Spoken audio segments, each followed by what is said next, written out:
வணக்கம். நாம இன்னைக்கு என்ன பார்க்க போறோம்னா, செமி ஆட்டோமேட்டிக் பாக்ஸ் ஸ்டாப்பிங் மிஷின பார்க்க போறோம்.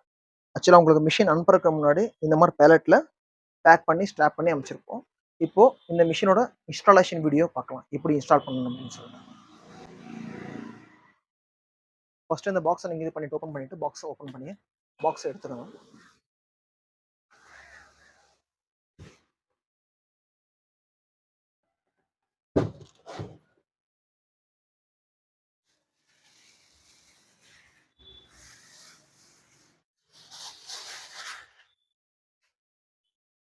இது மிஷினோட ஆப்பரேஷன் மேனுவலு. ஸோ இது ஸ்பேர் பார்ட்டோட பேரு எல்லாமே இதுல இருக்கும். ஆப்பரேஷன் மேனுவல் எல்லாமே இருக்கும். உங்க ஃபியூச்சர் யூஸ்க்கு நீங்க யூஸ் பண்ணிக்க முடியாது.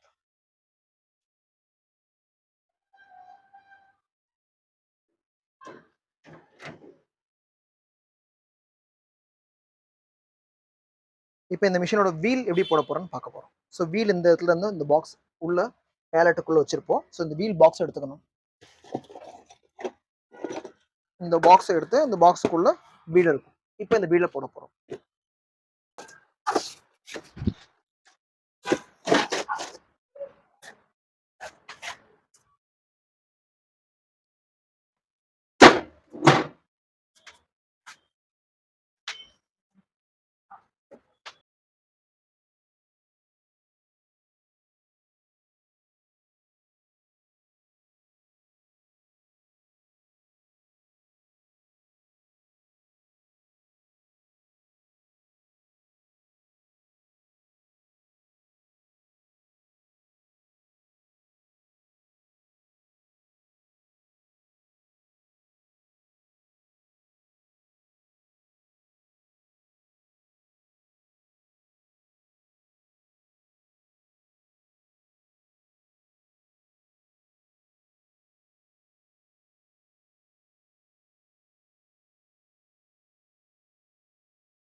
இப்போ இந்த மிஷின்ல வந்து டூல் கிட்னு கொடுப்போம் நம்ம.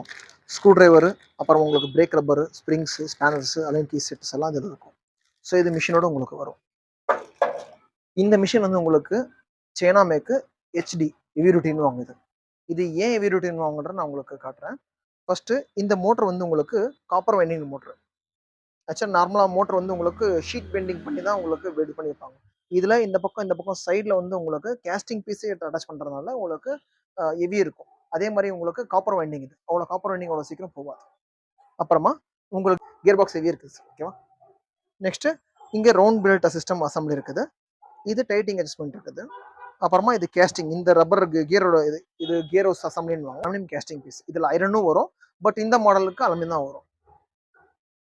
அப்புறம் உங்களுக்கு இது ஹீட்டர் பிளேடு. உங்களுக்கு சீலிங் ஆகிறது இதெல்லாம் சீல் ஆகிறது. அப்புறமா அதுக்கு டிரான்ஸ்ஃபார்மர் சப்ளை.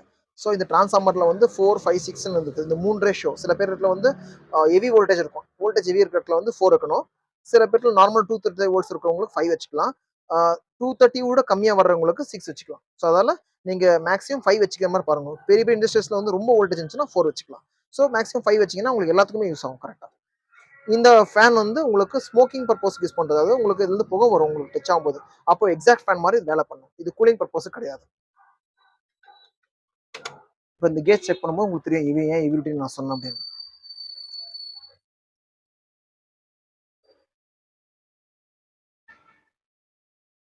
பாருங்க 2.4 அந்த ரேஞ்சில் ஷீட் திக்னஸ் வருது. அதே மாதிரி இந்த பாடி கேஜ் வந்து உங்களுக்கு 2.8 கிலோ வருது. ஸோ இந்த திக்னஸ் கொடுத்தா தான் உங்களுக்கு ஒரு 100 கேஜி தாங்கும். இந்த மிஷினில் உங்களுக்கு 100 கேஜி வெயிட் போட முடியும். ஒரு நாளைக்கு வந்து 5000 to 6000 பாக்ஸுங்க அடிக்க முடியும். இது ஹெவி பர்பஸ்க்கு இண்டஸ்ட்ரியல் பர்பஸ்க்கு யூஸ் பண்ணுவாங்க. யார் வெயிட் ஹெவி யூஸ் பண்ணுறாங்களோ அவங்க யூஸ் பண்ண முடியாது. வெயிட் ஹெவி போடுற அப்படின்னு யூஸ் பண்ணிக்க முடியும். இப்போ நம்ம எப்படின்னு ஆப்ரேஷன் பார்க்கலாம். இது பவர் சுவிட்ச். உங்களுக்கு இது பவர் சுவிட்ச் ஆன் பண்ணும்போது உங்களுக்கு சிஸ்டம் ஆன் ஆகும். மோட்டர் ரன் ஆகும். அப்புறம் ஹீட்டர் ஒர்க் ஆகும். உங்களுக்கு அதெல்லாம் கியர் சிஸ்டம் எல்லாமே திரும்ப ஆரம்பிக்கும். அதே மாதிரி இது வந்து லென்த் அட்ஜஸ்டர் வாங்கும். அதாவது இந்த பட்டி வருது பார்த்தீங்களா, இந்த பட்டி வந்து முன்னாடி வர்றதுக்கு இது செட் பண்ணுறது. இப்போ நீங்கள் ஒன்று செட் பண்ணால் உங்களுக்கு ஒரு 1/2 மீட்டர் அப்படி முன்னாடி வரும். ஸோ எக்ஸாக்டாக உங்களுக்கு மீட்டர் வராது. ஒரு 1/2 மீட்டர் அப்படி வரலாம்.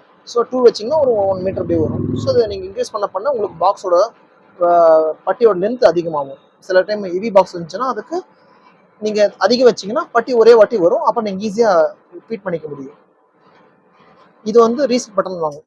ஆட்டோமேட்டிக் ஒரு டைம் கட் ஆகலாம். நீங்கள் இதை ப்ரெஸ் பண்ணிங்கன்னா கட் ஆகும். அப்புறம் இது வந்து உங்களுக்கு ப்ரெஸ் பண்ணிங்கன்னா ஃபீடிங்கில் வரும்.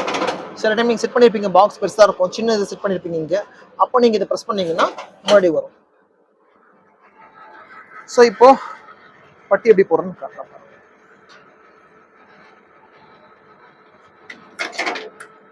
பாருங்க, இப்போ நான் எடுத்தோன்னு இவ்வளோ இது கட்டாகி போச்சு.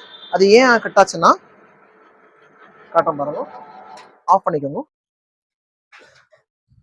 இது வந்து டைட் டென்ஷன் அட்ஜஸ்ட்மெண்ட்னு சொல்லுவாங்க இது இந்த இடம். ஸோ இது வந்து உங்களுக்கு லூஸ் இருந்துச்சுன்னா இப்போ ஆன மாதிரி கட் ஆகும். மீன்ஸ் போட்டோன்னே கட் ஆகிடும்.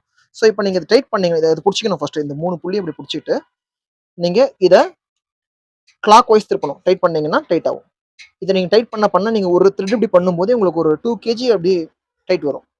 பாக்ஸ் இந்த மாதிரி நீங்கள் பண்ணிக்கலாம். இப்போ பாருங்க, நான் ஒரு 3 to 4 த்ரெட் பண்ணிக்கிறேன். இப்போ பாருங்க, முன்னாடி விட உங்களுக்கு டைட் கொஞ்சம் வரும்.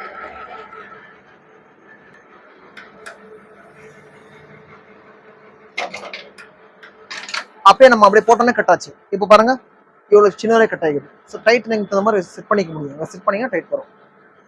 இப்போ நம்ம பாக்ஸில் செக் பண்ணலாம்.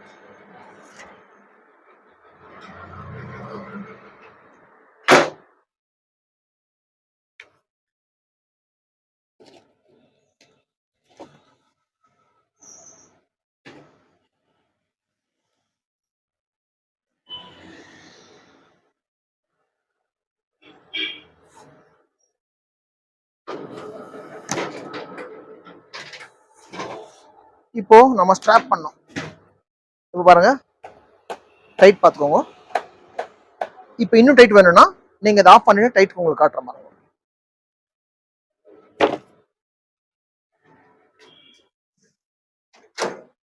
ஸோ திருப்பி மறுபடியும் நீங்க இதை பிடிச்சிட்டு நீங்க கிளாக் வைஸ் டைட் இருக்கணும். ஒரு 4 த்ரெட் 5 த்ரெட் ட்ரிப்னா போதும்.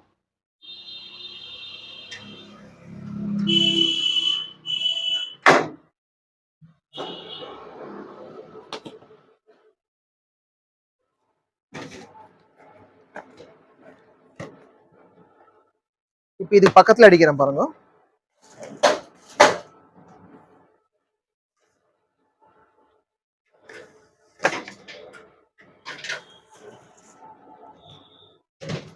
இப்போ பாருங்க, நம்ம ஃபர்ஸ்ட் அடிச்சும் போது எவ்வளவு லூஸ் ஆயிடுது. இந்த பட்டி பாருங்க.